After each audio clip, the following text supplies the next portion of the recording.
അക്ഷയ തൃതീയ എന്നാൽ സ്വർണം വാങ്ങിക്കൂട്ടുക എന്നാണോ?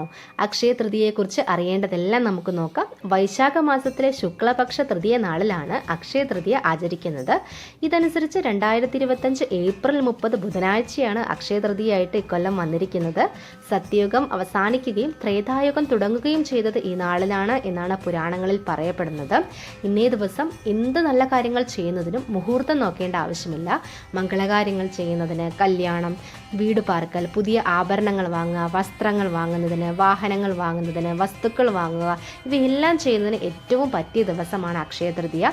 പുതിയ സംരംഭങ്ങൾ ആരംഭിക്കുന്നതിന്, എല്ലാത്തിനും എല്ലാവിധ നല്ല കാര്യങ്ങളും ചെയ്യുന്നതിന് മുഹൂർത്തം നോക്കേണ്ടാത്ത ഒരു പുണ്യദിനമാണ്. ഈ ദിവസം ചെയ്യേണ്ട പ്രധാനപ്പെട്ട കാര്യങ്ങൾ എന്തെല്ലാമാണെന്ന് നോക്കാം. ഈ സവിശേഷ ദിനത്തിൽ അന്നദാനം, കന്യാദാനം, ഗോദാനം, വസ്ത്രദാനം, വിദ്യാദാനം ഇവ ചെയ്യുന്നത് ഏറ്റവും ഉത്തമമാണ്. അഥവാ അക്ഷയ തൃതീയയിൽ നമ്മൾ ചെയ്യേണ്ട കാര്യം ദാനധർമ്മങ്ങൾ ചെയ്യുക എന്നുള്ളതാണ്. ദാനധർമാദികളുടെ ഫലം വർഷം മുഴുവൻ നിലനിൽക്കും. അതുപോലെ നമ്മൾ പ്രതിഫലേച്ഛ കൂടാതെ ദാനധർമ്മങ്ങൾ ചെയ്യണം. അർഹതയുള്ളവർക്ക് ദാനം ചെയ്യുമ്പോൾ അത് ശ്രേഷ്ഠമായിട്ട് മാറുന്നുണ്ട്. പ്രതിഫലേച്ഛ കൂടാതെ വേണം നമ്മൾ ദാനധർമ്മങ്ങൾ ചെയ്യാൻ. അക്ഷയ തൃതീയ ദിനത്തിൽ അനുഷ്ഠിക്കുന്ന കർമ്മങ്ങളുടെ ഫലം അക്ഷയമാണ്. അതുകൊണ്ടാണ് അക്ഷയ തൃതീയ എന്ന പേരുണ്ടായത്. അക്ഷയം എന്ന വാക്കിനർത്ഥം ഒരിക്കലും ക്ഷയിക്കില്ല എന്നാണ്. അപ്പോൾ ആ കർമ്മങ്ങളുടെ ഫലം ജീവിതത്തിലുടനീളം നമ്മുടെ കൂടെ ഉണ്ടാവും എന്നർത്ഥം.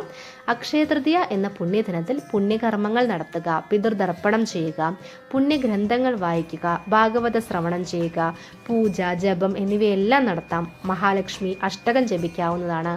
ഈ പുണ്യദിനത്തിൻ്റെ സവിശേഷതകൾ നമുക്ക് നോക്കാം.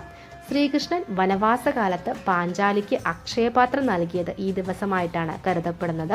കൂടാതെ ഒരു ഭക്തയുടെ ദാരിദ്ര്യ ദുഃഖം ശമിപ്പിക്കാൻ ശ്രീശങ്കരൻ ലക്ഷ്മീദേവിയെ പ്രസാദിപ്പിച്ച് സ്വർണ്ണനെല്ലിക്ക വർഷിച്ചത് ഇന്നേ ദിവസമായിട്ടും കരുതപ്പെടുന്നുണ്ട്. ഒരുപാട് സവിശേഷതകളുള്ള ദിവസമാണ് അക്ഷയ തൃതീയ.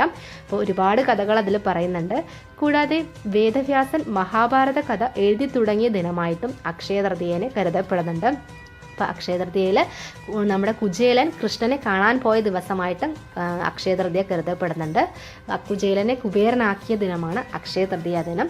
പരശുരാമൻ ജനിച്ച പുണ്യദിനമായിട്ടും അക്ഷയ തൃതീയ പറയപ്പെടുന്നു. ഭഗീരഥൻ തപസ് ചെയ്ത് ഗംഗാനദിയെ ഭൂമിയിലേക്ക് ഇറക്കിയത് എല്ലാം ഈ പുണ്യദിനത്തിലാണ് എന്നാണ് പറയപ്പെടുന്നത്.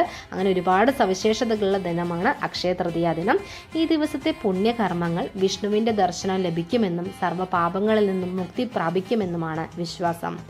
ഒരിക്കൽ വിഷമഘട്ടത്തിലിരിക്കുന്ന ദേവേന്ദ്രനോട് ബൃഹസ്പതി ഉപദേശിക്കുന്നത് ഇപ്രകാരമാണ്: ഇന്ദ്ര, ഒട്ടും വിഷമിക്കേണ്ടതില്ല. അക്ഷയതൃതീയ ദിനത്തിൽ യഥാവിധി സ്നാനദാന വ്രതശുദ്ധിയോടെ ഭഗവാനെ ഭജിച്ചാൽ എല്ലാ പാപങ്ങളും നശിക്കും.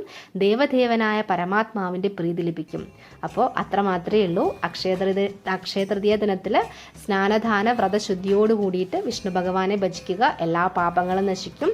പരമാത്മാവിൻ്റെ പ്രീതി എല്ലാവർക്കും ലഭിക്കും. അപ്പോൾ എല്ലാവർക്കും അക്ഷയ തൃതീയ ആശംസകൾ.